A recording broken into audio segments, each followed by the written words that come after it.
Salut tout le monde, bienvenue au mode Oritech. Je vais vous montrer comment l'obtenir et l'installer dans Minecraft. D'abord, on va chercher Oritech sur Google. Ok, voilà le mode. Dans Fichier, on voit qu'il n'existe que pour Fabric avec NeoForge, le nouveau Forge, et Fabric. Moi, je choisis Fabric, c'est le plus courant. Je conseille la dernière version. C'est un mode récent, ça peut beaucoup changer entre versions. Donc toujours la dernière, ici la 1.21.1, on clique sur les trois boutons puis sur obtenir le fichier, on sauvegarde dans Windows plus R, AppData, puis roaming.minecraft, dossier mode. Ici, en plus d'Oritech, j'ai eu besoin de Jekolib, Owolib et Athena Fabric. Ok, et puis Precall pour la compatibilité avec d'autres modes comme J, je crois. Bon, ce mode, vous devez y jouer avec J, c'est obligatoire, ok? Quand vous lancez Minecraft avec le loader Fabric, il vous dira quel mode manque, d'accord? Si vous ne l'avez pas fait correctement, ne vous inquiétez pas. Même si une version n'est pas bonne, il vous le dira, donc pas de souci pour ça. Voilà, c'est comme ça qu'on peut avoir Oritech. Comment obtenir du nickel dans le mode Oritech? En gros, on trouve le nickel comme ça, d'accord? On peut aussi le trouver en O, ok? On peut même le trouver en E. Et voilà, le minerai se génère de la couche 40 à 75, ok? Il apparaît dans l'Overworld et on a de bonnes chances de le trouver. C'est un peu comme le fer, d'accord? Donc voilà, on sait où le chercher. Comment trouver du platine, d'accord? Le platine provient de divers minerais comme l'ardoise profonde, la pierre de l'End, et on peut aussi le trouver en E. Si on a de la pierre de l'End, on peut supposer qu'il apparaît aussi dans l'End. L'ardoise profonde de platine apparaît dans le Nether entre les couches 2 et 60. C'est plus facile de l'obtenir là-bas. Voilà, c'est tout. Comment obtenir de l'uranium? Ce minerai d'Oritech se génère de deux façons, dans l'ardoise profonde ou dans la roche-mère. Donc voilà, on a ces deux options. L'ardoise profonde se trouve dans... Les deux sont dans l'Overworld, mais l'uranium d'ardoise qu'on peut miner normalement est entre 64 et 24. Ce minerai semble plus rare que le platine et le nickel, mais on peut le trouver là. Comment obtenir de l'acier dans le mode Oritech? Ce lingot s'obtient de diverses façons. On peut brûler la poudre, mais sans broyeur, c'est impossible. En gros, on mélange 2 de fer et 2 de charbon. Ok? C'est comme ça qu'on fabrique l'acier. Avec la fonderie, on peut aussi utiliser un fer et une poudre de charbon pour un lingot. C'est plus rentable, ça coûte moitié moins, d'accord? Voilà, c'est tout. Comment obtenir de l'adamantium dans le mode Oritech? En gros, on combine 2 lingots de nickel et 2 de diamant. Le nickel se trouve à la hauteur 40 et 75 dans l'Overworld. On peut aussi l'allier, même craft, mais moitié ressources, 10 secondes. Plus un peu d'énergie de la machine d'alliage elle-même. Voilà, c'est comme ça qu'on obtient ce lingot. Comment obtenir un lingot d'électrum? Il faut 2 d'or et 2 de redstone. Si on a un alliage, ça marche. Dans le mode Oritox, ça coûte moitié prix. C'est super facile à obtenir. L'or et la redstone se trouvent dans l'Overworld sous 0 et un peu au-dessus, mais je conseille de chercher sous 0 où les grottes sont plus profondes. En passant, on peut farmer un des minerais importants du mode, le nickel, le platine et l'uranium. Voilà comment on peut l'obtenir. Comment fonctionne le générateur de base du mode Oritech? Il faut 5 lingots de nickel, 1 de cuivre, 2 bobines magnétiques faites d'acier biométallique et de fil fin, qui lui est fait de 3 lingots de nickel. On voit que l'assemblage a son propre craft, mais comme je n'ai pas montré comment l'obtenir, voici la recette. Et concrètement, que fait-il? Il produit 32 RF par T, ce qui représente l'énergie, ok? Et sa capacité énergétique va jusqu'à 50 000, d'accord? Pas besoin de stocker, on peut la transférer via des conduits, ok? Ces conduits, par exemple, pourraient être un tuyau d'énergie. C'est logique à ce niveau si vous débutez. On le fabrique avec du fil fin et un peu d'artisanat qu'on a vu. Ça permet de transporter l'énergie. Alors, comment fonctionne le générateur de base? Vous le placez, vous y mettez du charbon, ok? Ou tout autre combustible. Il va convertir ce charbon en énergie, compris? Ensuite, comme je l'ai dit, on peut l'acheminer par un tuyau d'énergie qui se remplit et déplace les objets à 10 000 RF. Donc, voilà, c'est comme ça que fonctionne la première méthode pour générer de l'énergie dans ce mode. Bien, comment fonctionne l'assembleur dans le mode Oritech? Pour celui-ci et les machines de plus d'une taille, on place l'assembleur. Vous voyez, il indique 2 par 2. Vous le voyez, non? En gros, ce que... Pour le reste, on aura besoin d'utiliser des noyaux de machine, ok? Il y a différents types de noyaux de machine, compris? On les fabrique ainsi. Bois et table de craft, puis lingots de fer et lapis-lazuli ou cuivre, et enfin revêtement forcé en cuivre. Ça se fait comme ça, par exemple pour le charbon et le cuivre. Voyons, voilà, le cuivre serait ainsi. Seul le centre change, d'accord? Vous voyez, non? Voilà, le centre change, puis au milieu, un composé endérique obtenu en centrifugeant un skull. Par exemple, en fragmentation, on peut faire une collision de particules ou pulvériser une perle d'Ender. En réalité, le composé endérique n'est pas si compliqué à obtenir, d'accord? Donc très bien. En gros, selon les noyaux qu'on utilise, l'outil sera plus ou moins efficace, ok? J'ai mis le noyau primitif sur tous les outils et franchement, il marche très bien, ok? On fait un clic droit et voilà, on a l'outil. Cet outil, comme vous voyez, a différentes interfaces, ok? D'abord, l'énergie. Là, il est en charge. D'accord? Il a donc beaucoup d'énergie et ensuite, ça dit qualité de la machine 4. Ça contrôle combien de couches d'ajout on peut mettre sur ce bloc. OK? Ça dit utiliser de meilleurs noyaux pour augmenter ça. D'accord? Si je prends de meilleurs noyaux, boum boum boum, clic droit, qualité machine, c'est pareil, non? C'est marrant. On peut ajouter des compléments, ça indique lesquels ce sont les add-ons. Voilà. Comment ça marche? C'est une machine pour crafter des éléments 2 plus efficacement. OK? Si je clique sur utilitaire, vous verrez qu'on peut crafter des réacteurs, ok? Comme des parois de réacteurs, batteries, pastilles de plutonium. L'avantage, c'est que ça demande moins de ressources, ok? Moins cher, sans débloquer de craft, car la table 3x3 permet déjà ça. Ça les rend juste plus efficaces, d'accord? Tout ça en échange d'énergie. Et voilà, hein? C'est aussi simple que ça. Comment fonctionne la table de coulée dans le mode Horitech? On prend des noyaux, on place la table de coulée. Comme vous voyez, c'était un 2x2, donc on remplit ce 2 à 2. On clique droit avec les noyaux sur la machine et il se place tout seul. Et voilà, c'est monté. D'abord, vous voyez, elle a un stockage d'énergie jusqu'à 50 000, ok? Elle a 2 emplacements pour des compléments, un de chaque côté. Et en gros, on voit qu'il y a 2 objets ici. D'accord? Comment fonctionne cette machine? Cette machine nous permet de générer des lingots de façon bien plus efficace. Par exemple, le lingot de duratium. Ok? Celui-ci en particulier ne peut pas être crafté. En fait, il se débloque avec cette machine. Prenons l'exemple du lingot d'électrum. Grâce à la machine de fusion, on utilise un lingot d'or et de la poudre de redstone. Ok? Ça nous débloque les lingots d'électrum, de duratium, d'adamantium et de biométal. Compris? Bref, on débloque plein de trucs dans le mode. Comment on fabrique la table de fusion? C'est celle-ci, avec un moteur. Ok? Le moteur se fait comme ça, la bobine comme ça, etc. Pigé, voilà, c'est ce que fait cette table. Pour l'alimenter, on la branche par derrière ou n'importe où, c'est tout. Comment fonctionne la centrifugeuse? Cet élément nécessite un noyau et la centrifugeuse qui se fabrique ainsi. D'accord? Il y a différentes façons de la fabriquer.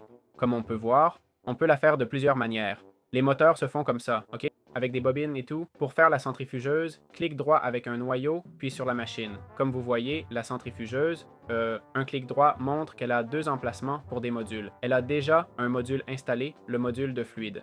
Très bien, bienvenue à la table de raffinage. Comment fonctionne cet appareil? C'est un nouvel équipement qu'ils ont installé, ok? Je crois qu'il y a 2 modèles, n'est-ce pas?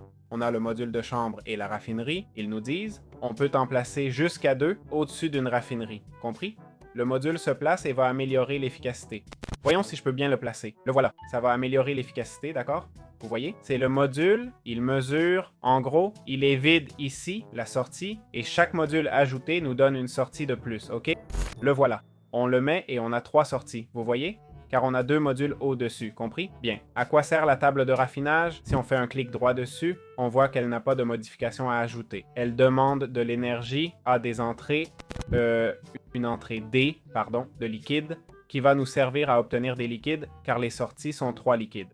Donc, on met l'entrée, disons, de la boue minérale, de l'argile et théoriquement du quartz en sort. Mais les choses intéressantes, par exemple, on met de la glace épaisse, d'accord? La glace lourde est faite de pétrole, obtenue avec du sable, de la résine polymère, etc. Comme je l'ai dit, cette table est nouvelle, d'accord? Je vous explique au fur et à mesure. Ici, on peut mettre du feu de pelle et du cuivre brut pour obtenir de la lave, ok? On peut mettre de l'huile et de l'argile pour avoir du diesel, du naphta et de l'acide sulfurique. Ici, on crée une matière étrange avec un composé endérique et de la lave, compris? Ainsi, on peut faire de la matière étrange, du feu de pelle ou de l'acide sulfurique. Et il y en a plein d'autres, d'accord? Si vous voulez l'utiliser, allez-y. Je dois dire que pour tout le mode, ce n'est pas vraiment nécessaire, ok? La matière étrange, qui semble le plus intéressant, sert à faire du renseignement propre, ok? Avec un contenant douteux et tout ça, mais bon, ce ne sont pas des choses très compliquées non plus. Voilà, c'est tout ce que j'avais à dire. Comment obtenir du pétrole brut, d'accord?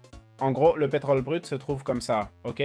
Théoriquement, on peut le trouver dans la nature, ok? C'est plus commun dans les déserts et ça sert à faire de la résine polymère, ok? Là, on voit l'huile, le sable et la résine polymère ou le naphta léger du pétrole, sable rouge, etc. D'accord?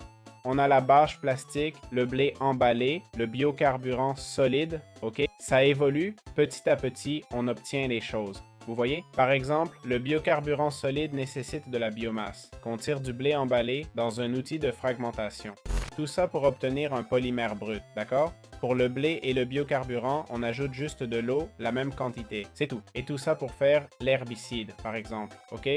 C'est un exemple. Mais l'herbicide, ça sert à quoi? Tu le mets et ça élimine toute l'herbe et les plantes sur une large zone, ok? Voilà, c'est un exemple simple d'utilisation du pétrole, mais il a bien d'autres usages, hein? C'était juste pour expliquer rapidement. Voilà, c'est tout ce que j'avais à dire. Comment fonctionne le pulvérisateur? Cet outil a un port d'alimentation, comme on peut le voir. En fait, il n'a qu'un port pour les modifications, d'accord? Ici, je l'ai mis sur l'énergie, ce qui n'est pas correct, ok? On peut brancher l'énergie ailleurs, comme vous voyez. Donc ne faites pas ça. Et évidemment, ça marche à l'électricité. Que nous permet de faire cet outil? Eh bien, il nous permet de pulvériser des minéraux, ok? Il se fabrique ainsi avec 2 moteurs et d'autres pièces. Il pulvérise les minéraux, qu'est-ce que ça veut dire? Par exemple, transformer du foin en 16 biomasse. Il permet aussi... Voilà, c'est ce que je voulais dire. Obtenir des diamants d'outils trouvés. Faire de la poudre, ok? Le transformer en poudre. Vous vous demandez à quoi sert de pulvériser le charbon? La poudre de charbon sert pour les chaudières, les fibres de carbone, l'acier. Même en collision, 2 poudres font un diamant, ok? Donc, l'outil de pulvérisation est très important. Ça consomme de l'énergie, mais bon, on en a besoin. Comment fonctionne le laser entérique? Cet outil crucial nécessite un désignateur. Il sert à obtenir de la fluxite, un lingot d'énergie, etc. Il a d'autres fonctions que je vais vous montrer maintenant. D'abord, je veux vous montrer comment le fabriquer. On utilise des fils de carbone, une lentille entérique, un moteur, un lingot d'électrum, etc. Un désignateur d'objectif est nécessaire, ok? Avec des unités de traitement et tout ça. Bien, commençons par une de ces fonctions, d'accord? Je vais d'abord vous montrer comment l'utiliser, ok? On va procéder étape par étape. Pour l'utiliser, prenez le noyau, d'accord? Le cœur de la machine. Prenons celui-ci, en fait. Celui-là fera l'affaire. Prenez le noyau, mettez-le, clic droit sur la machine. Voilà. Avec le désignateur, on va sélectionner la cible. Laquelle? Eh bien, ce bloc-ci, par exemple. Vous voyez, position stockée, on va à la machine et on fait un clic droit accroupi, ok? Et ça sauvegarde la position sur la machine. Qu'est-ce que ça veut dire? Que la machine a repéré un truc intéressant. Quel est le problème? Pourquoi ça marche pas? Parce qu'il n'y a pas d'énergie, ok? Si je branche l'énergie, ça va commencer à, voilà, à émettre un rayon. Regardez, ça émet un rayon sur ce bloc d'améthyste. Ça marche qu'avec l'améthyste, hein? Que fait ce rayon? Il consomme de l'énergie, bien sûr, mais il fait aussi pousser plus vite l'améthyste, ok? Si je connecte cet autre bras, on ira 2 fois plus vite. En gros, ça sert à farmer de la fluxite, ok? Comme ça, on obtient de la fluxite pour faire de l'énergite, ok? On allie le nickel et la fluxite pour obtenir l'énergite. Bon, à quoi d'autre ça sert? D'accord? Ça sert à plus que juste obtenir de l'améthyste. Là, je ne sais pas trop ce que ça fait. Ah, ça sert à détruire des blocs, ok? On voit ça, je ne le savais pas, je ne vais pas mentir, ni prétendre tout savoir. Ça va lentement, mais donne-t-il des blocs? Oui, et ça charge d'autres machines aussi. Portée de 25 blocs, je l'ai déjà utilisé. Ici, 4 noyaux primitifs chargent cet extracteur de roche pour des diamants infinis. Vous ne me croyez pas? Je vais l'allumer. Ça va commencer à émettre des lasers. J'ai 42 diamants, ça va miner la roche. C'est infini, je le répète. Voyons si on a un diamant. Et voilà, on a un diamant. Comme vous voyez, ça prend du temps. Ça met un moment, mais c'est utile. Transporte l'énergie sur 25 blocs, attention. Voilà les utilités de ce bras crucial. Comment fonctionne la clé à tube? 7 clés, en gros. En gros, ça nous permet d'interagir avec les tuyaux, ok? Par exemple, ça serait un tuyau, d'accord? Avec 3 connectés, on peut changer leur position par clic droit. On ne peut pas revenir à l'état normal. Oui, comment j'ai fait ça? Voyons. Et maintenant, ici. Ah, ça marche en fait, hein? Oui, ça marche. Première fois, mais que dans un sens, ça bug un peu, ok? D'autre part, on peut le détruire. Accroupi, clic droit, on le détruit, d'accord? La question à 1 million, ça s'use? Et non, ça ne s'use pas, ok? Voilà, on l'a, d'accord? Ça marche comme ça, craft, acier, biométal et nickel. Vous direz, sans ça, on peut quand même casser. Théoriquement, oui. Essayons de casser. Effectivement, on peut casser sans. Le souci, c'est qu'on ne peut pas changer leur position. Avec deux connexions, on ne peut pas les séparer, ok? Ça, c'est impossible. Ça va vous arriver. C'est plus rapide de casser en étant accroupi. Voilà, c'est tout. Comment fonctionne la citerne mobile? Transporter le liquide et l'obtenir, d'accord? On obtient le liquide avec une pompe, d'accord? Ça sert à aller chercher l'eau, d'accord? Vous voyez, ça se charge là. Il a 16 compartiments et stocke 20 000 d'énergie. Cet élément se connecte à un tuyau, d'accord? Il a la bonne sortie pour un réservoir portable. Cet engin va transférer l'eau dans notre réservoir. Ici, pas besoin, mais il faut s'accroupir et cliquer droit sur la machine, d'accord? Accroupissez-vous, clic droit pour que l'eau coule, d'accord? Comme ça se remplit vite, d'accord? 21, pas de décimales ici, mais là oui, d'accord? Je ne sais pas s'il y a une modification. Ah, il a juste plus d'énergie. D'accord, pardon. Là, ça s'est arrêté, d'accord? Vous voyez? Il avait juste plus d'énergie. On peut remplir les réservoirs comme ça. Ils montrent aussi leur consommation d'énergie. C'est simple de transporter, stocker et pomper des liquides. Comment fonctionne le four électrique? Sa fabrication est assez simple, ok? Avec bobine, four électrum, platine et cuivre. Pour le four électrique, clic droit avec un noyau de machine et voilà, on a le four électrique. Et comment ça marche? C'est un four qui fonctionne à l'électricité, pas au combustible. C'est aussi simple que ça, ok? Donc, il consommera juste de l'électricité.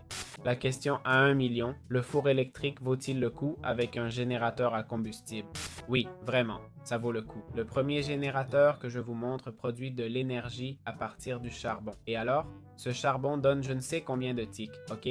Il donne 16 000 ticks. Un bloc de charbon donne des milliers d'énergie. Ok, c'est énorme. Certes, fabriquer ces ressources a un coût, mais ça vaut le coup. Voilà, c'est... Comment fonctionne la machine à abattre les arbres? D'abord, elle doit être branchée, comme toute machine. Elle a un mécanisme simple. Boum, boum, boum, un moteur, c'est tout. En gros, cette machine coupe l'arbre juste devant elle. Non, on ne peut pas la déplacer. D'accord? Mais bon, elle s'en chargera. Si un arbre pousse, vous voyez, elle l'abat instantanément et elle ne consomme pas beaucoup d'énergie non plus. D'accord? Elle utilisera environ 1000 d'énergie par arbre abattu. Comme vous voyez, elle a un stockage pour le bois coupé. À quoi ça peut servir? Moi, j'ai une idée claire. Pour une ferme d'arbres, par exemple. Je veux dire, c'est évident pour moi. Je ne sais pas si le bois peut servir de combustible. J'ai un léger doute, car là, on serait peut-être même... Ça peut servir de carburant? Ouais, mais pas très efficace, non? Voyons combien... Attends. Combien produit un en bois? 1000. Ah oui, c'est pas mal, hein? C'est pas mal du tout. Wow, super efficace, non? On pourrait mettre ce générateur à bois, avoir une ferme de bois, et là, on aurait une production de carburant top, ok? On met des filtres d'objets, d'accord? Avec des tuyaux, on transporte les objets et on met un filtre qui laisse passer que le bois pour le carburant. En fait, je sais pas si les autres trucs, les bâtons et les pouces, peuvent desservir aussi. J'en sais rien, aucune idée. Tiens, les bâtons marchent et les pouces aussi. Un bâton donne environ 3000 d'énergie. Les pouces aussi. Bon, désolé, mais je viens de trouver la meilleure ferme, la plus rentable, quoi. Donc, voilà une super idée qu'on va... Comment fonctionne le bloc fertilisant dans le mode Horitech? Voici le bloc fertilisant, d'accord? Il se fabrique ainsi et nécessite un cadre de machine. Ce bloc fonctionne avec une zone de travail. La zone de travail est délimitée par le cadre. Plus elle est grande, mieux c'est, ok?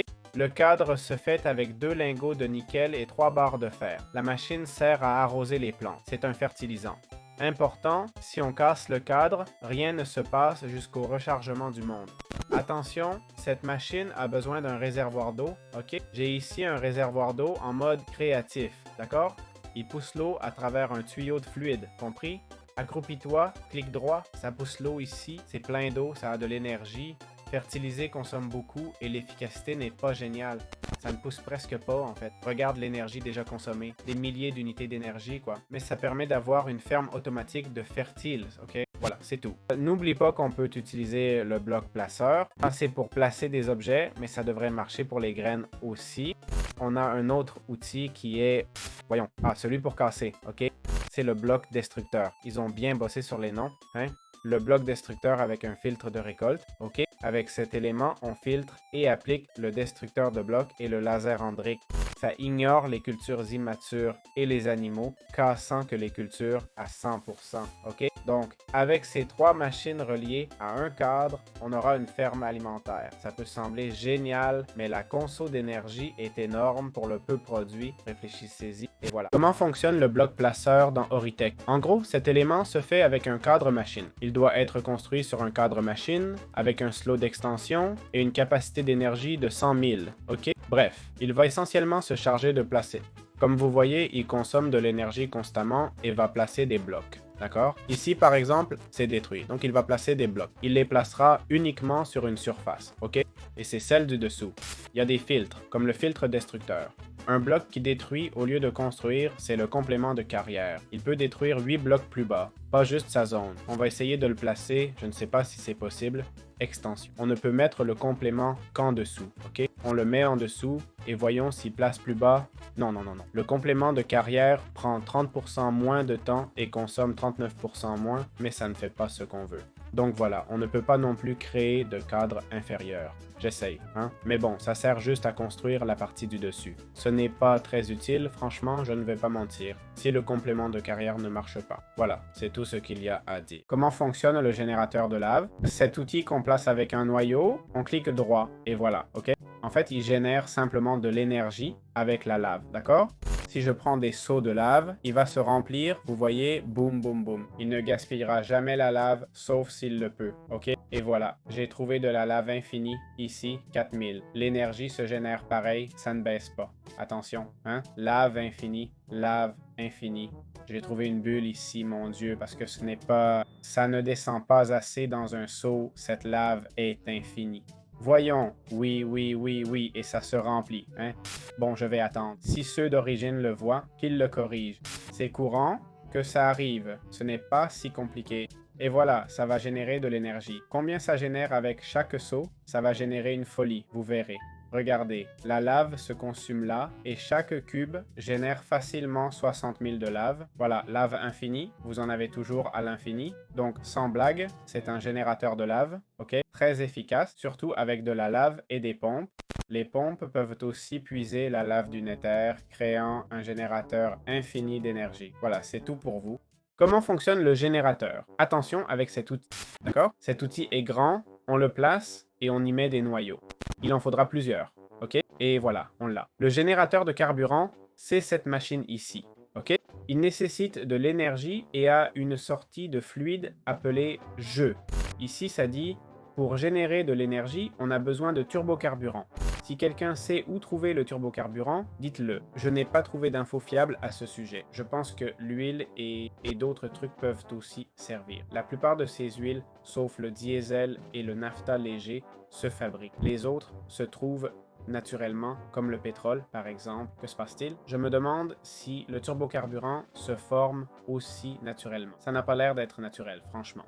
Bon, comme vous voyez, l'huile et le turbocarburant, voyons si je peux le placer. Le turbocarburant, c'est du carburant turbo. Si quelqu'un peut le confirmer dans les commentaires, si je devais parier, je dirais qu'il se trouve naturellement, ok? Sinon, utiliser du diesel normal, ça marche très bien aussi. Il brûle plus lentement, génère de l'énergie qu'il garde pour lui. C'est parce qu'il doit avoir une sortie spécifique. Ah non. Ah, ce sont celles devant, pardon. Regardez, il commence à manquer. Ce sont celles devant. Okay. Ces deux ports, un ici et un jaune, sont les sorties d'énergie. Comment fonctionne un générateur de biomasse? Prenez votre générateur, mettez un noyau dessus, clic droit, et voilà votre générateur de biomasse opérationnel. Alors, à quoi ça sert? Eh bien, sans surprise, à générer de la biomasse. Il se fabrique avec une porte de flux en fluxite, lingot de platine et une unité de traitement faite de tout ça. C'est un craft de... Oh, un générateur basique. Bon, pas de souci, il y a des bobines. C'est un craft, disons, moyennement complexe. Qu'est-ce que ça fait? Ça transforme le biocarburant solide, le blé emballé, la biomasse, le porimètre et tout ça. Ça dit pas pourquoi ça le change, mais bon, on peut le deviner, non? Prenons du poisson, je suis curieux de voir ce que ça fait. Mais là, ça consomme de l'eau, ok? Ça génère de la vapeur et c'est tout, ok?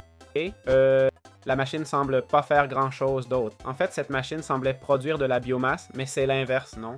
Elle utilise la biomasse comme combustible. Voyons voir si c'est bien ça. Et effectivement, elle utilise la biomasse comme combustible. D'accord. Bon, la seule chose qu'elle fait, c'est produire de la vapeur. OK? Elle génère de la vapeur et à quoi ça sert? Eh bien, par exemple, à alimenter un moteur à vapeur. Voilà. c'est tout ce qu'il y a à dire, pas grand-chose de plus. Mais bon, j'ai ajouté un module vapeur à cette machine à biomasse, ok? Sinon, quelle énergie produirait-elle? On est en train de découvrir, sinon, elle produirait juste de l'énergie, c'est tout. Avec le module vapeur, elle produit de l'énergie et de la vapeur à partir d'eau qu'on doit connecter. Ici, c'est connecté. Ça pousse l'eau vers la chaudière pour une conversion directe, ok? Et ça va convertir, comme on voit, la sortie en vapeur, compris? À quoi ça sert? Ben, on a le moteur à vapeur. J'allais pas expliquer, mais bon, le moteur à vapeur, c'est cet outil-là, il est empilable, ok? Il se fabrique comme ça, un craft simple, pigé. En gros, pour faire un clic droit sur la machine principale, voilà, c'est ça. Basiquement, ça transforme la vapeur en plus d'énergie, compris? Ça va convertir la vapeur, voilà, en encore plus d'énergie. Et en plus, ça génère de l'énergie et sort de l'eau. Alors, on revient à l'eau. Poum, poum, poum. On prend l'eau qui sort, on l'expulse. OK? Accroupi, clic droit pour l'expulsion. Poum, poum, poum. On prend l'eau et direction le réservoir. Et donc, on a primo de l'eau infinie et on génère 2 fois plus d'énergie avec le même élément. OK? Ça peut sembler une blague, mais peut-être qu'ici, avec un seul poisson, vous générez votre 200 000 d'énergie. D'accord? J'ai exagéré. Je ne vais pas mentir, mais bon, ce n'est pas si loin de la réalité non plus. Hein? Voyons si je casse ça, combien je... Bien sûr, car ça ne génère plus d'énergie. C'est vrai, cet élément ne génère pas d'énergie, mais la vapeur, oui. Hein? La vapeur en génère, et elle le fait bien en plus. Voyons, combien d'énergie ça génère? C'est là qu'il consomme la vapeur. Il a beaucoup de vapeur, c'est vrai, mais regardez tout ce qu'il produit. C'est vrai que la machine à vapeur est empilable, je l'ai empilée ici. Qu'est-ce qui fait qu'on empile maintenant? Eh bien, plus d'espace essentiellement, et voilà comment ça marche. Comment fonctionne un panneau solaire? Peu importe, d'accord? Et solaire, il n'y a qu'un type, ok? Je dis ça car grand suggère qu'il y a petit, moyen et grand, non? Ici, il y a grand, c'est tout. Bon, en gros, on le remplit de noyaux et cet outil va générer de l'énergie. La nuit, il ne produira rien, ok? Je le précise maintenant. Important, vous voyez, il ne produit pas beaucoup non plus, ok? Mais oui, si on le laisse là toute la journée, ça ne coûte rien, pas de bruit, et ça produit. Je ne sais pas comment le fabriquer, ni si c'est cher, mon Dieu, la fabrication. Quelle fabrication? Bon, si tu as un bras mécanique pour obtenir de la fluxite, ok? La batterie avancée se fait avec de l'énergite, aussi faite de fluxite et nickel. Ce n'est pas si cher pour l'instant. Attends, l'électrum se fait avec de l'or et de la redstone, ok? Et l'acier se faisait avec... Voyons si j'y arrive. L'acier se faisait... Ah, d'accord. Pour l'instant, c'est pas si cher, hein? Le générateur de base demande du nickel et plus d'acier, plus un four simple, puis la porte de flux, fluxite, flux, platine, platine, platine, hein? Il nous demande du platine. L'unité de traitement demande un... Bah, là, on a plus de machines, plus de fluxite. C'est pas un craft trop cher, ok? Problème, faut aimer miner et avoir pas mal de ressources en vrai. C'est vrai. L'or tech est un mode technique qui demande des ressources. Et voilà, ça a déjà généré 63 000 d'énergie. Je pense que c'est mon choix, hein? Avec plusieurs panneaux solaires, ça peut être un bon choix, ok? Si tu en fais un, autant en faire plusieurs. Franchement, 10 panneaux solaires ou un truc du genre, ça devrait suffire, non? Sauf si tu veux faire des folies avec des fermes auto, les panneaux solaires, c'est pas si mal. Vraiment, c'est pas si mauvais. Il y a des systèmes plus puissants, mais il faut tout construire. Toute une ferme et... Un panneau solaire, tu le poses, hop, tu le remplis de noyaux, et voilà le temps que ça prend. C'est plutôt portable, les amis. Vous voyez? Bon, voilà mes conclusions. Ce qu'on a discuté a généré ces 100 000. OK? On doit avoir la génération ici, quelque part. Ça génère? Non, rien. Ça dit rien. C'est vrai que ça demande pas mal de noyaux de machine. Hein? La question cruciale, taux de prod de 32, multiplicateur de noyaux 1.0. C'est là que ça se corse. Si on met de meilleurs cœurs, ça génère plus. Et avec les meilleurs, ça génère combien? Là, c'est exagéré et personne ne le fera, mais par curiosité, 224. Vous voyez, regardez comme ça génère, hein? Mais bon, ce sont des multiplicateurs par 1, par 2, ok? Si vous atteignez le niveau 2, pas si dur à crafter, ça double la production. Regardez, juste 8 de fer et un lapis lazuli. Mec, comparé à ce que, voyons, seulement 8 de fer par bloc, ok? Comprenez-moi? Vous aurez besoin d'environ 15 blocs de fer, mais l'Oretech est un mode technique. C'est très bien équilibré et ça génère toute la journée, ok? Pas la nuit, d'accord? Important, pas la nuit. Voilà, c'est... Comment fonctionne le forgeage d'éclats? D'accord? On utilise un noyau de machine primitif, on le remplit. Et voilà, on a le forgeage d'éclats. Cette machine, bon, comme vous voyez, ça génère de l'énergie. Ça se fabrique avec des feuilles plastiques, porte de flux, revêtements et moteurs. Et donc, on a différentes générations là. Avec les bâtons de Blaze, on obtient de la poudre de Blaze, ok? Ça nous donne de meilleures choses que ce qu'on met. Ça sert à fragmenter différents éléments. on obtient la poudre qu'on peut refondre en lingots, d'accord? Et tout ça va générer de l'énergie, je répète. Donc, on a plein de recettes là. On va prendre celle du bâton pour voir... Ah non, ça va consommer de l'énergie. Ah, parfait, parfait. Oui, c'est bon. Je commençais à flipper. Ça va consommer de l'énergie, pardon. Je disais déjà, en plus, ça donne plus de ressources et ça génère de l'énergie. Comme ça ne met pas la dépense dans le J, eh ben, je l'ai inventé, pourquoi pas. L'énergie, vraiment, je ne sais pas pourquoi elle nous régénère. Donc, 49,74. Voyons, ça baisse et se régénère d'un. Oui, non, ça en a l'air. Elle a plein d'accessoires, enfin, de compléments. Elle a 1, 2, 3, 4, 5 compléments qu'on peut lui ajouter. Bref, cette machine peut être super efficace, pas vrai? Et franchement, ça a l'air d'être nécessaire. Et avec ça, on débloque aussi l'uranium et le plutonium, ok? Donc oui, c'est une machine très efficace à laquelle on veut ajouter des extras. Voilà, c'est tout ce que j'avais à dire. Très bien, très bien. Comment fabriquer un réacteur nucléaire? D'abord, on a besoin d'un panneau de réacteur nucléaire, le cœur du système. On a besoin des murs, d'accord? On a besoin des ports de carburant. On a aussi besoin de combustible, uranium, pastille ou plutonium. On a besoin des 4 pods du réacteur, ok? Maintenant, on va expliquer comment le faire, d'accord? On va faire une boîte, ok? La boîte doit avoir ses murs. Ah non, pas forcément. Ah, pas besoin d'avoir ses murs. Ce sont juste des murs, c'est tout. Je vous conseille de faire du 7 par 7. On le fait de 1, 2, 3, 4, 5 blocs de haut. Important de dire que ça peut changer, hein? Vous pouvez le faire plus grand ou plus petit, etc. Bon, on met le port là, d'accord? Le réacteur nucléaire, blabla, on va le mettre au centre. Je crois que je l'ai mal placé, non? En fait, je l'ai fait plus grand que prévu. Maintenant, on va placer les générateurs, ok? Ce seront les quads. Moi, je les ai mis uniquement au centre, d'accord? Il faut d'abord savoir qu'on ne peut rien mettre ici en bas, ni en haut non plus. Donc, on en met 1, 2, 3. Tout doit être au même niveau. Un clic droit nous indique invalide et réacteur. Les composants doivent être identifiés, etc. Pourquoi? Parce qu'il fallait mettre un port de carburant. D'accord? Ceci est un port. C'est une connexion pour la production de carburant. Si on fait clic droit maintenant, on voit le réacteur, les quads et diverses infos importantes. Ici, c'est écrit IDL, c'est la température. Si je mets de l'uranium, vous verrez qu'il dira que la température est dangereuse. Si ça vous arrive, cassez le port, ok? Automatiquement. Pourquoi? Bon, on verra bien à la fin, on verra bien. Mais en gros, vous voyez que tout a été enlevé ici. Tous ces blocs retirés, c'est parce que ça m'a plu, mais ça, c'est parce que ça m'a explosé, ok? Regardez l'explosion que ça fait, ok? Et ça, c'est parce qu'il y a du liquide de refroidissement. Alors, comment éviter qu'il chauffe? On doit utiliser des refroidisseurs, ok? Bon, non. La traduction était mal faite, mais c'est pas grave. Bon, d'abord, on a le tuyau de tête du réacteur, ok? On a aussi cet event de tête, ok? C'est ce qui refroidit un peu, ok? Ça refroidit, on le voit là, ok? 4 de température divisé par 100 et blabla. Franchement, si on veut être sérieux, on fait bien le réacteur. On va prendre les absorbeurs de liquide et de chaleur, ok? Et pas grand-chose d'autre. On va maintenant entourer le tuyau de tête du réacteur. Ça fait quoi ça? Ça répartit la chaleur sur plusieurs points au lieu d'un seul. J'ai divisé ici en... Regardez tous ces points, hein? Imaginez si j'avais peur que ça explose. Tout ça, d'accord? J'entoure tout. Boum, boum, boum. Maintenant, on complète avec 1, 2, 3, ok? Ce sont des refroidisseurs qui utilisent de la glace, ok? Plus tard, je vous montrerai une ferme à glace auto avec le bot Oritech. On met l'absorbeur de liquide sur chaque appareil, d'accord? Maintenant, il faut mettre de la glace dans chacun. Je peux y mettre un de plutonium maintenant, ok? Ça chauffe, voyez, heating, puis la température baisse vite, ok? Pourquoi? La température au point le plus chaud de 72 degrés se répartit entre les tuyaux et les absorbeurs de chaleur, baissant ainsi la température, ok? De cette façon, on évite tout risque d'explosion. Pour extraire l'énergie, on place un port énergétique, compris? On a aussi un port redstone pour allumer et éteindre la machine si besoin. Comme vous voyez, cette machine génère énormément d'énergie. Là, on a un peu plus d'1,090,000, ok? On met simplement le port énergétique ici, d'accord? On prend le supraconducteur et voilà, l'énergie se déplace. Quel type de combustible utilise-t-elle? Eh bien, comme vous avez vu, le plutonium, ok? Les granulés, le plutonium et l'uranium, ok? C'est tout. Voilà, c'est aussi simple que ça. L'énergie commence à sortir, voyez, grâce au port. Comment fonctionne le refroidisseur industriel?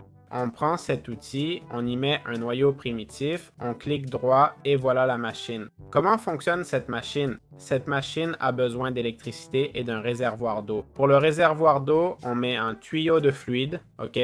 On s'accroupit, on met cette sortie, d'accord? Et voilà, on a une machine à glaçons. Elle fait de la glace et aussi de la neige avec vapeur, lave, obsidienne et eau. Ça va vous donner 3 de glace.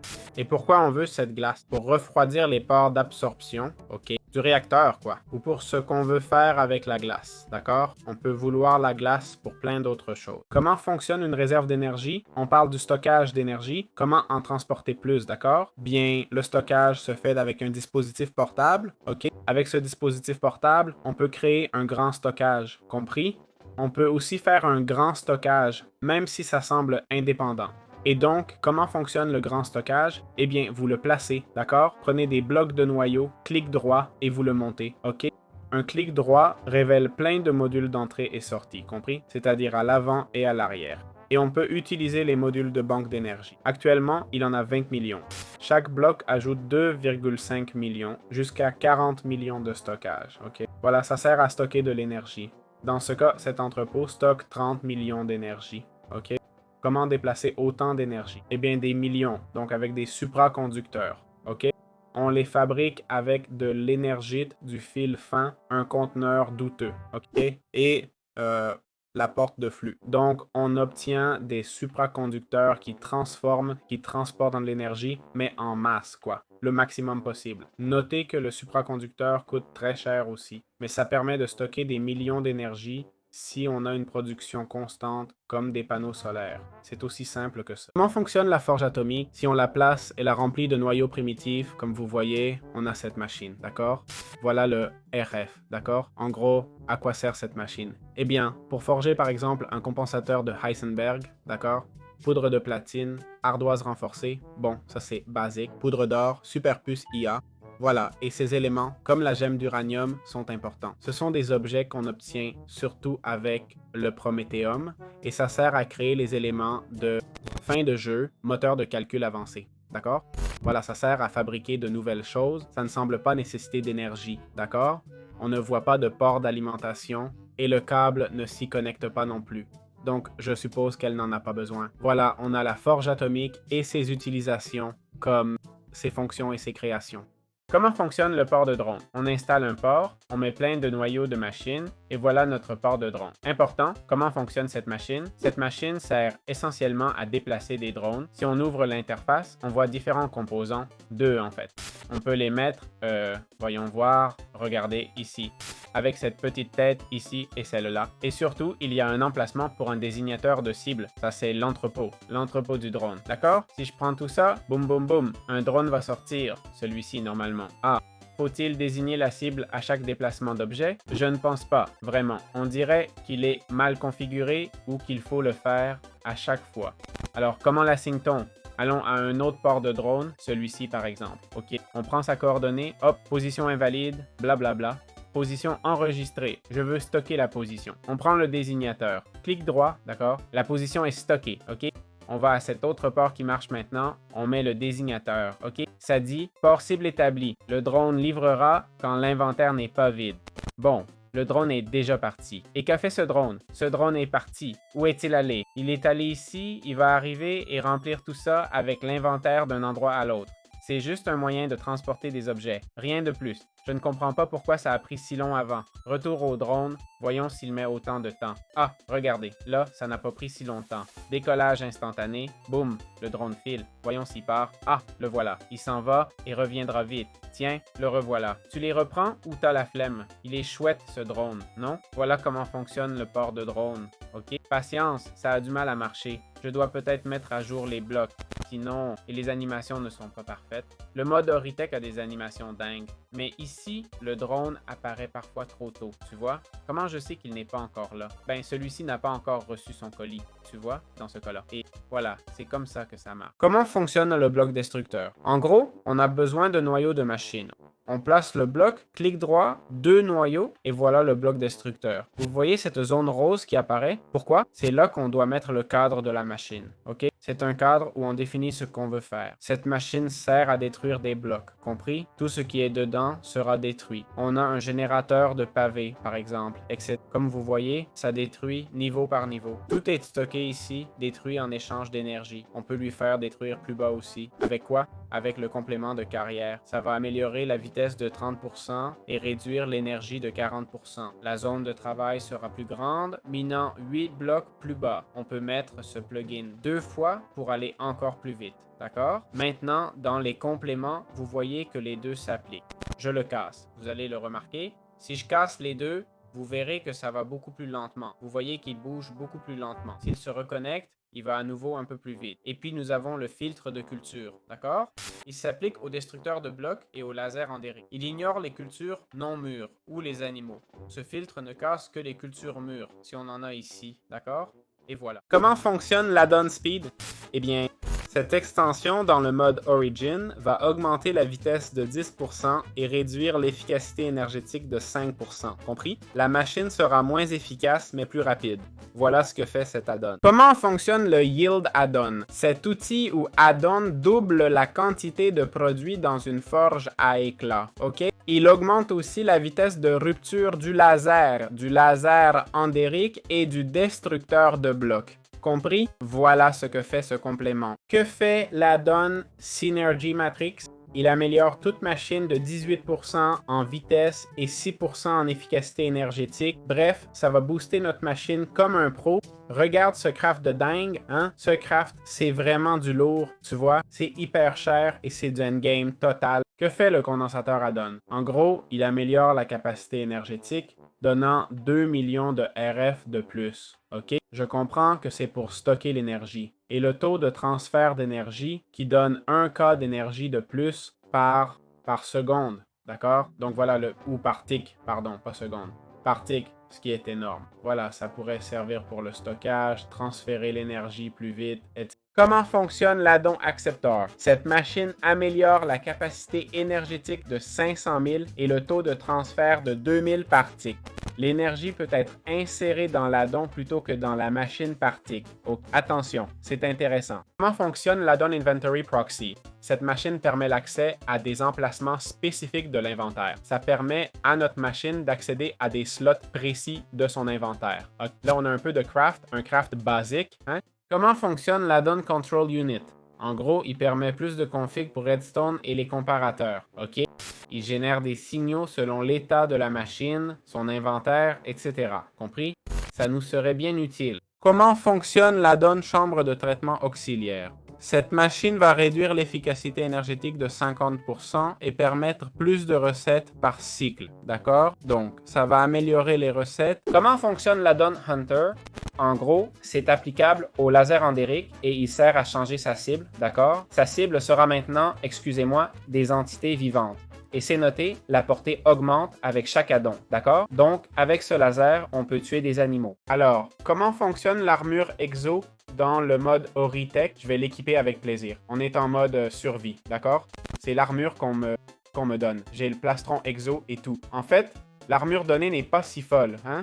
Ah, voyons, je peux revoir ça. 7,5 comme une enfer. Quel craft coûteux ils m'ont mis là, les potes. Bon, le plastron Exo permet de charger des objets d'énergie, ok? Avec 5 millions. Ah, et c'est incassable. Ah, mon pote, incassable. Et le casque? Incassable, vision nocturne. Pardon. Bot, plus 5 armures, plus 20% vitesse au sol et en vol. Bot, plus 2 armures et annule dégâts de chute. Donc, je vais pas prendre de dégâts de chute. Ensuite, on a l'Exo Jetpack et l'Elytre Exo amélioré. Comment fonctionne-t-il? Bon, ce plastron, en gros, ce qu'il fait, c'est charger les outils dans mon inventaire, ok? Comme ce jetpack, par exemple. Si je l'équipe maintenant, je passe en survie pour que vous voyez. Il me donne la même armure et me permet de voler, ok? En consommant de l'énergie, vous voyez? J'espère que la chute ne me tuera pas. Non, je ne vais pas risquer. Voilà. Ensuite, on a l'Elytre Exo amélioré. Comment fonctionne l'Elytre? Eh bien, tu planes, ok? Tu maintiens et ça te fait voler vers le haut. Je crois pas que ça accélère, mais on peut l'utiliser pour aller plus vite. En piqué, tu vas vraiment plus vite. Voilà, tout ça consomme de l'énergie, ok? Donc, si j'applique l'exoplastron, ça devrait charger ces deux parties, ok? Vous voyez, ça m'a coûté quelques millions, en effet. Maintenant, ces deux-là sont chargés. C'est ce que fait l'exoplastron, d'accord? Alors, comment charger tous ces outils? On peut les charger dans le chargeur d'équipement. Par exemple, le plastron manque déjà d'énergie. Clic droit, il charge et voilà, c'est fait, ok? Ou juste clic droit en l'équipant, je crois que ça le charge déjà. Regardez, je vais jeter le plastron, je vais user ce jetpack, voyons un peu, juste un petit peu. Il a 99. Si on fait clic droit, ça charge. Non, ça charge pas, faut le mettre. Ça charge vite et c'est bon, d'accord? On peut aussi charger les armes ici sans problème. Comment fonctionne la scie électrique dans le mode Oretech?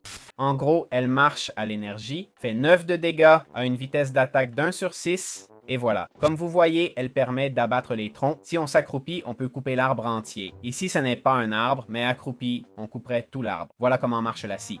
C'est son craft, pas grand-chose d'autre. On peut la charger dans un chargeur d'équipement sans souci. Comment fonctionne la perceuse manuelle? En gros, elle a 10 000 d'énergie et théoriquement, elle peut percer n'importe quel outil. Ça marche comme une pioche, ok? Elle fonctionne à l'énergie. Je ne sais pas si ça peut casser des nœuds. Qui voudrait casser un nœud de toute façon? Mais non, ça ne marche pas, d'accord? Donc voilà, pas plus utile qu'une pioche en diamant pour miner tout. Ça consomme beaucoup d'énergie, hein? J'ai miné 4 blocs et tout est parti, donc voilà. Comment fonctionne la hache Prométhéum? Dans le mode héritage, c'est l'ultime outil, fait avec 3 Prométhéum et un bloc destructeur. S'accroupir en récoltant brise l'arbre entier. 18 de dégâts, 1,9 de vitesse d'attaque. En m'accroupissant, ça casse tout l'arbre. Ok? Voyons la vitesse de minage normale. Comme vous le voyez, c'est plutôt bon, non? Voilà, c'est la hache en question. Comment fonctionne le pic de Prométhéum? En gros, il a cette recette de fabrication. 4 blocs de Prométhéum et 2 destructeurs. Que fait ce pic? Mode unique, mage et plus clic droit pour changer, ok? Bref, ça change le mode de zone, d'accord? Mode zone, toucher soyeux, compris?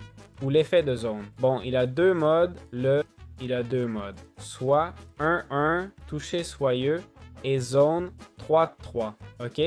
Comme vous voyez, les outils Prométhéum sont incassables. Ils ne se cassent jamais et ne demandent pas d'énergie. C'est vraiment le top du top. Avec Prométhéum, on débloque les noyaux ultimes. Okay. C'est du super niveau dans le mode Oretech. Comment fonctionne le catalyseur stabilisé? D'accord?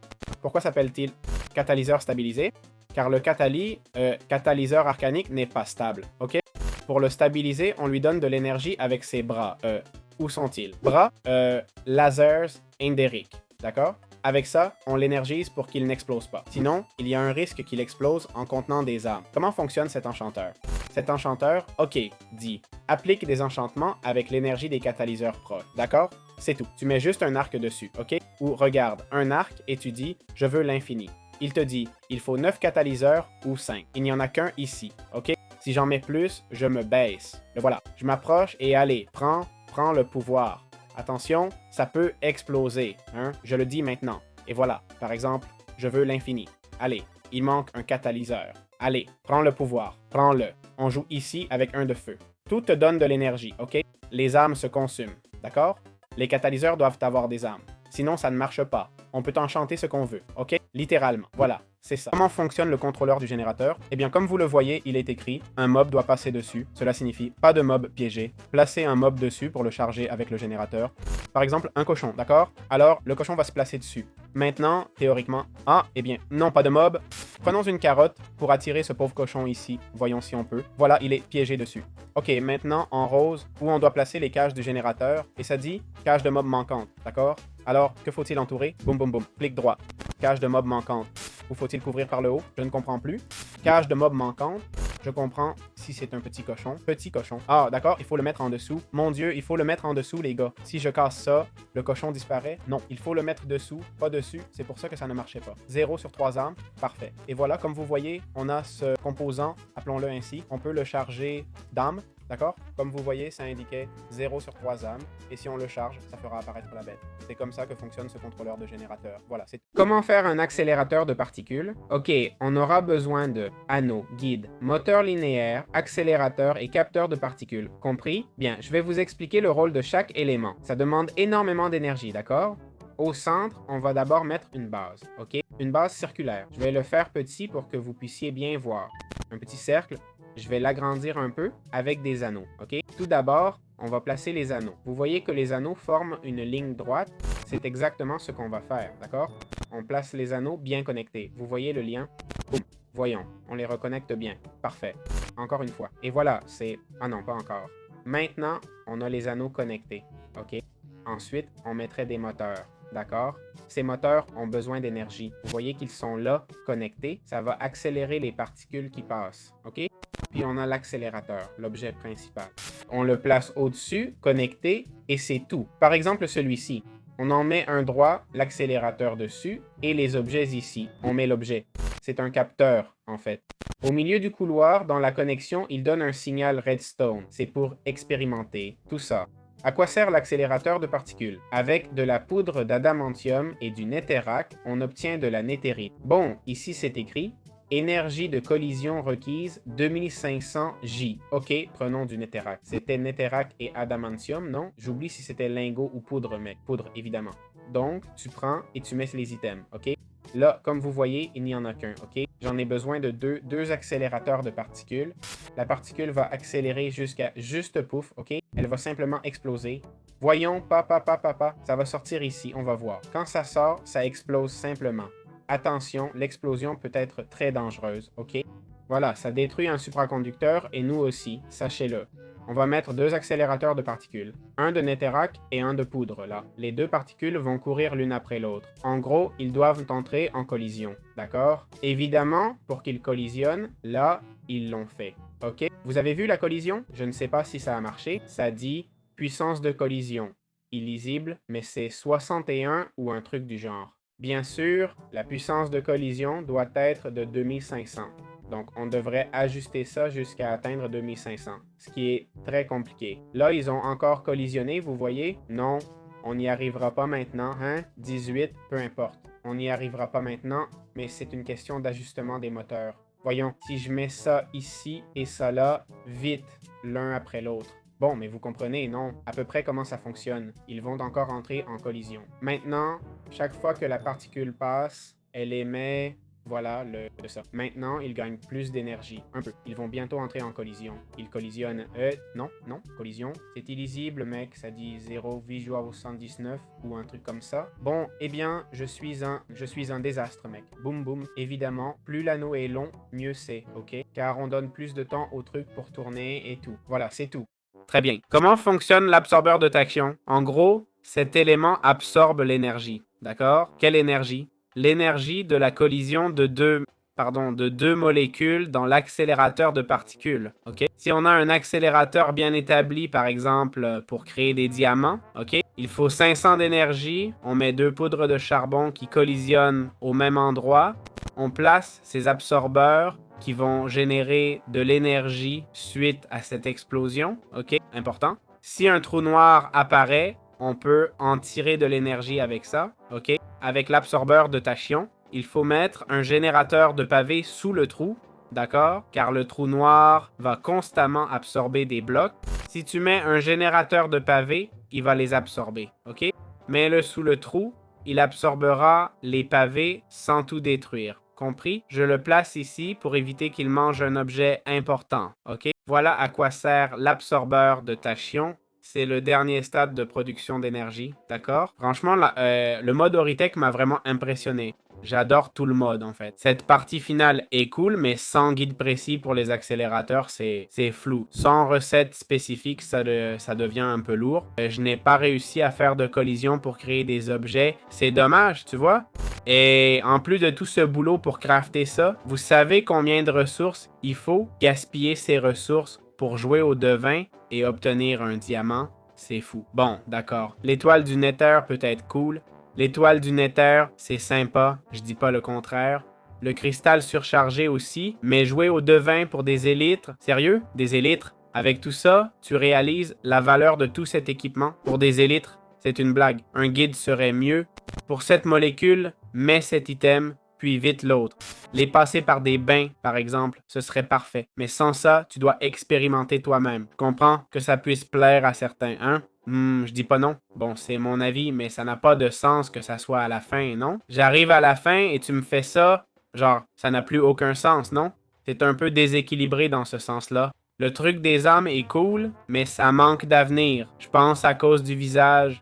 C'est trop évident que c'est quelque chose à part, tu vois. J'ai joué à des modes de nécromancie comme Goetti avec des âmes aussi. Je comprends l'idée, mais ils sont loin du compte. Ils vont sûrement continuer à le développer. Ce mode a l'air génial, avec un super boulot, de très bonnes animations et un bon fonctionnement.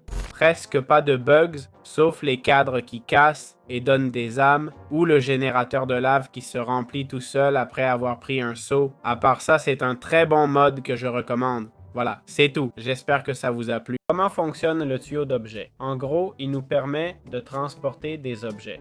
On peut utiliser un moteur pour améliorer l'extraction. Ok? Je crois qu'on a le booster de tuyau ici, non?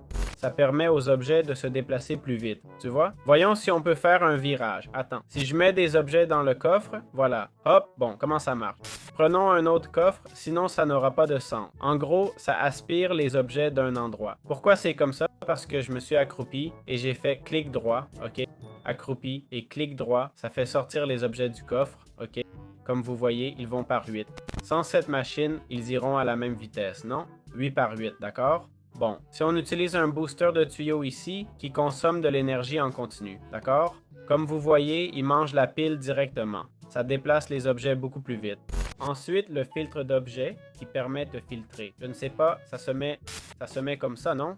Voyons, voilà, d'accord? En gros, tout ce qui n'est pas sur liste blanche, comme NBT, ID ou composant, ne passera pas. OK? Et voilà, comme ça que ces outils fonctionnent. Comment fonctionne l'extracteur de roche? Cet élément, on va le placer. Il utilise beaucoup de cœurs de bloc. On remplit tout et on fait un clic droit avec les cœurs. D'accord? Je vais le faire. Voilà. Clic droit, et la machine apparaît. Hop, elle s'assemble. Et nous avons cette machine. On doit placer cette machine sur des nœuds. OK? Sur tout type de ressources, il y a plein de nœuds. Compris? C'est-à-dire tous les minéraux. Cette machine ne nécessite pas d'énergie. Ce qu'il faut, ce sont les bras de la machine. OK? Je vais en installer un. Clic droit, mettez un noyau. Clic droit, voilà un bras. Ensuite, on prend un viseur de cible pour cibler l'extracteur de roche là où on l'a placé. On fait clic droit sur la machine et voilà, elle pointe vers la cible. Maintenant, on lui donne de l'énergie, ok? On les branche et ils vont tous envoyer de l'énergie à l'extracteur. L'extracteur, on y connecte un tuyau d'objet et on configure la sortie, d'accord? On met ça avec la sortie. Et ce qu'il va faire, c'est extraire les diamants, ok? Il va récolter des diamants infiniment, comme on le voit. Pourquoi infiniment?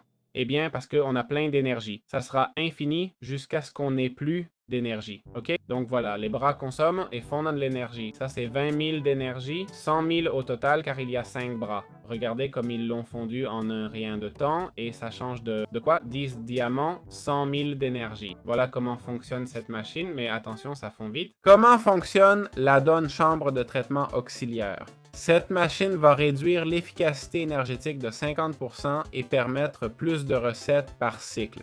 Donc, ça va améliorer les recettes et augmenter l'efficacité du crafting. Comment fonctionne le contrôleur du générateur? Eh bien, comme vous le voyez, il est écrit « Un mob doit passer dessus ». Ça veut dire pas de mob piégé, placer un mob dessus pour le charger avec le générateur, par exemple un cochon, d'accord? Alors, le cochon va se mettre dessus. Maintenant, théoriquement, ah, ben non, il n'y a pas de mob. Prenons une carotte pour attirer ce pauvre cochon ici. Voyons si on peut. Voilà, il est piégé dessus. Maintenant, en rose, où placer les cages? Il dit cage de mob manquante, ok?